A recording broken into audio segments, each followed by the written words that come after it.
What do men wish women knew about them? So let's talk about that. Okay. Let's talk about some of the eye-opening things that men wish women knew about them.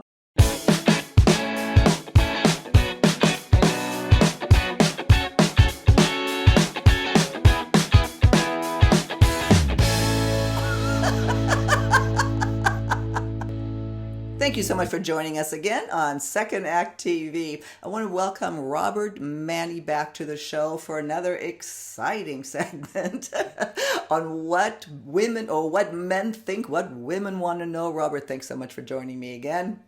My pleasure, Silka. Love to be here with you. Well, a quick reminder, Robert is, of course, the author of the Guys Guide to Love and the host of Guys Guide Radio, and now Guys Guide TV on YouTube. We'll have all the links in the show notes. Robert, as I usually do, I do research on what's trending out there. What are men asking? What are women asking? And on Reddit, there is somebody put out this question. I think it was an author that was looking for information for an article, but basically the question was, what do men wish women knew about them? And then he said that, and these incredibly eye-opening responses came to light. And I agree, some of them were eye-opening, some of them, were obvious, but I'm wondering, does it really relate to our demographic? So let's talk about that. Okay. Let's talk about some of the eye-opening things that men wish women knew about them. I'll throw out the first one because I can't identify with this. Just because I'm not talking doesn't mean I'm not enjoying my time with you. Well, let's just put the whole thing into context. I don't know who these people are, and it's a bunch of different comments, and some of them, for me, I'm just one guy, so I'm going through my whole guys filter here. Some of them have more truth than others for me, but if somebody has that opinion, they have that opinion. So I don't want to trash the person who came up with that. I think in this particular point, I think that's fair. And I don't know, if a lot of women think like, oh, he's not saying anything, so he's not having fun. And if that's the case, that may not be true, because a lot of times guys are just enjoying themselves and they like listening to you and they like being in your presence and they like having fun. But it doesn't mean that talking is the same as fun necessarily. They're not, mutually or inclusive. You can not talk and still have fun. So if I was a lady here, I would say it's okay if he's not talking unless he has an issue. I just ask him, say, everything cool? And he might say, I'm having a great time. Or he might say nothing, and then you got a problem. Well, if that's another point, and it's so when women just don't understand, just like this is like what well, what are you thinking about? Because they sit there, they're quiet. Is you ask them what they're thinking? They say, well, nothing, and they mean it according to this. And I've heard this over and over again that men can actually sit there and think about nothing. Is that true, Robert? Well, that maybe I look at my cat and I sometimes think that, like, I wonder what she's thinking about, and maybe nothing. But I think if you're a human being, you're just sitting there and you're in meditation, maybe you're not thinking about anything. But if you're an adult, it's rare that a human being, an adult, is sitting there with a blank slate, unless, again, if they're in meditation. So that would be a little bit of a concern for me if maybe they're not thinking of anything too deeply or anything particular. You can just be. There's nothing wrong with that. But if you're in a relationship, you're with somebody spending company, you want to be present with them. So I think it all depends. Yeah, that's funny. No, we've talked about that several years ago, even that, hey, when I say I'm not thinking about anything, I mean it. I'm not thinking about anything. So that's kind of been a standing joke, and that this came up again now. I thought it was really, really, really funny. Here's a little bit more serious, and I think you brought this up too. It's hard to get over you after a breakup. We don't have the emotional support system in place to rely on, and a lot of men have small social circles. So losing someone means a lot to us. I would agree with that wholeheartedly because I think men roll a little bit, we're a little more lone wolves and we don't talk about all the details of our dating life with the other guys. Unless it's something completely out of the ordinary, then maybe we share a story. But if there's usually when relationships come up, it's when there's an issue. Like a friend of mine, 20 years married, never talked about his relationship until he told me we're getting a divorce, and I came out of left field. And then you listen and you try to be supportive as best you can. But I think the message that men don't have this uh, group of people, a support system in place. I think that's very true. Not that the group of close friends is not there for them, but I think it's different because a lot of times also with guys, they don't know what to say. And and I don't want to say they're not interested, but a lot of men are self-absorbed also, and they think about immediately, oh, what's my situation like? So it's tough for guys that way. We're pretty much lone wolves when it comes to the emotional support system. But some guys do have female friends they can talk to, and they can air the whole thing out. And sometimes they don't want to because it's embarrassing if they got dumped or whatever, and then they have to get into the details of like what went wrong, and then why am I a loser or whatever. And that's not good. So it's tough. I would agree with that point completely. Sometimes it's tough for guys, so I would ask women to be a little bit empathetic or aware of that. That sometimes guys do have a problem bouncing back. Yeah, well, and they say here that when we tell women that we don't know how we feel about something, it's usually true, and we genuinely don't understand how we are supposed to feel. That I personally, this particular respondent wrote, I personally wasn't allowed to express emotions growing up, and it turned me into not being able to understand my emotions. I think this is something our audience could probably resonate with. Well, I think there's some truth to it, and everybody has a different experience in growing up. But at a certain point, unless it was something that was a little bit over the top, you have to can't go through your life blaming mommy and daddy. You have to be able to say, okay, I have to learn how to express myself, and you can't make an excuse for like I don't know how I feel. Well, maybe you don't, you know how you feel, but you don't know how to comfortably express it. So if you're with a guy who's like that, if you're interested, might need to coax them along in a comfortable way, so he's willing to open up a little bit. Because a lot of times guys do keep things inside just for that reason that they're not sure how to articulate it, and if they are going to put themselves in a emotionally vulnerable position by doing so. Yeah. The next ones I'm going to combine a couple here. But this has been big on our channel is the whole how aggressive or how forward should women be when it comes to the dating process. And then here's it's okay to make the first move. Guys can be shy too. Come talk to me instead of staring at me. Another guy says, please ask us out. It makes us feel wanted and loved. And then playing hard to get does not work at all. Is that Well, really true?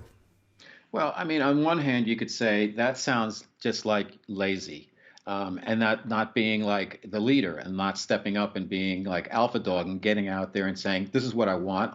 Women want to be pursued in a not in a stalky way, but in a nice way, where hey, he's interested in me. So guys, I don't think can generally just say, "I want to sit back and let her ask me out," and not, this puts me in a power position by doing that. And I think it's okay for women to make the first move because sometimes guys don't read signals that well. The way a woman might be flirting with him in a way that a woman knows how to do it. She gives him a look, she makes eye contact in a bar or whatever, and he doesn't realize that's like means you can come over and introduce yourself or whatever. So if you need to take a little bit more of a step because guys aren't great at reading signals, okay. But I think women have to be careful not to just get into the role of I'm the one who does all the asking and does all the work here. The guy has to step up and show something to be worthy of the woman. I think, in my opinion. Yeah, I thought that was really, if to couch that under, what men wish women knew. I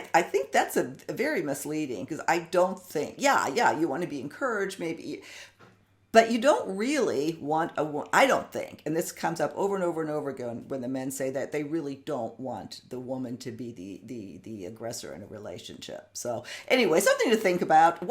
I know you read all this. What did you like? What? Well, I agree with that. I think, the whole thing, there's a lot of these things like men need alone time, women should ask us out. And, it sounds like they're women in a way. And I don't mean to be hard on men, but I think, listen, I think it's okay for a woman to make the first move, but it can't be that's the way it is for everything. And I think men, there was one point about I want to be the little spoon too. I think men have to be careful not to get too much into my woman's assertive and she's strong and she's authoritative and all of that. And I like that. And now you might find a partner where outside of the bedroom that really works for you. And if that's the case, that's cool, but it's got to work for both people. But again, from most of the dating relationship experts that I have interviewed, they tell me, and I've said this previous, so forgive me, but women want men to be men in the best sense of the word. They don't want to just, be in charge. Women don't want to be in charge of everything. They want the guys to, take the lead and have some ideas and not be ahead of them, but they want a guy on equal footing.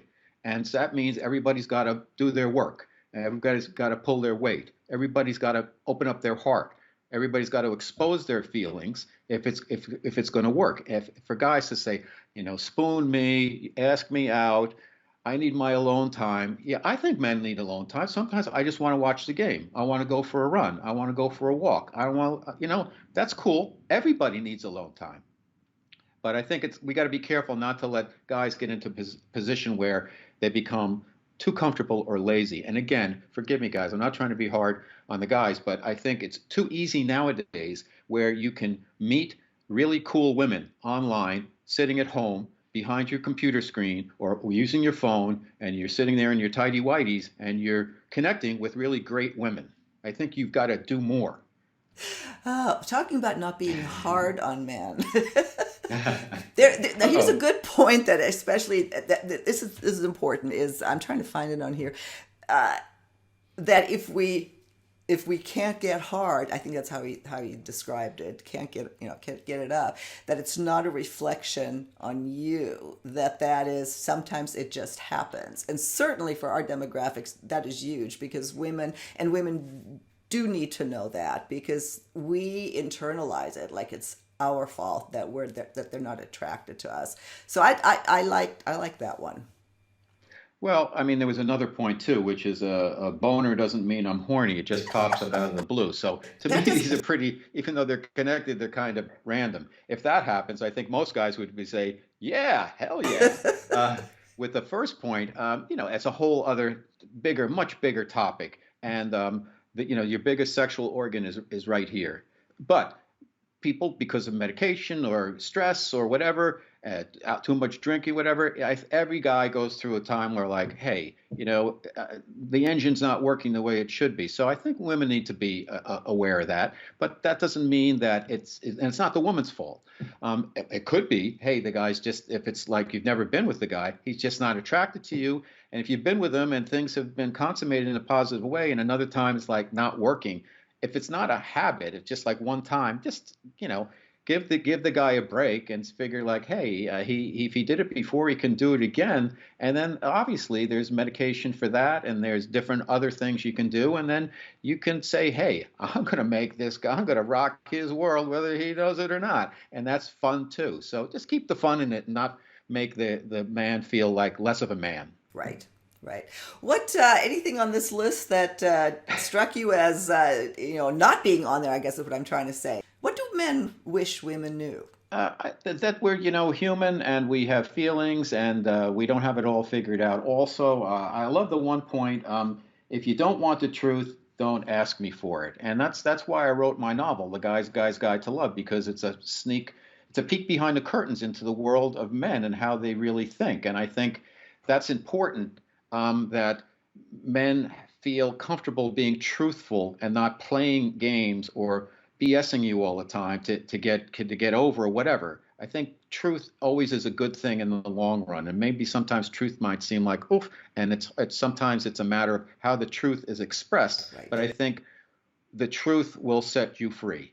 I agree with that old statement, and I think that's an important thing to consider. That honesty is the best policy in a relationship, and it's all about communication. And if you're willing to take the time to communicate with your partner, you can solve sometimes insurmountable problems, or you can get the clarity that, like, hey, maybe this is not working, but it's always better to see if you can get to the truth. Yeah, no, I agree. Well, and then there was one point on there. I don't think we that speaks to what you just said, is that we, from the man speaking here, we aren't good at taking hints. Don't, basically women hint and not just say what they want or mean or whatever. And that's very true. We do. And men aren't good at, nobody's good at that. Nobody's good at reading minds. Well, I have a point of view on that. I think that men are not that great at paying attention and picking up the signals. And just as a human thing, we can't expect everybody to think and feel and process the way we do. So I think men need to pay better attention, and I think women need to take that step forward to be a little bit more clear in a polite way about how they're feeling about things. And so it doesn't come across as criticism, it comes up as an opening to a conversation without it becoming necessarily the talk. Yeah. So I think both sides need to put in that extra effort if they're interested in seeing that they can create a successful partnership. Yeah, no, great point. As usual, these we can talk about this forever. There's no right or wrongs. We open up conversations, something to think about to hopefully help you move forward in either resolving relationship issues or starting that great new relationship. So, Robert, we will link to all of your information, to your YouTube channel, your Guys Guy Radio, your book. And I look forward to having you back soon on Second Act TV. Thanks so much, Silke. Bye, everybody.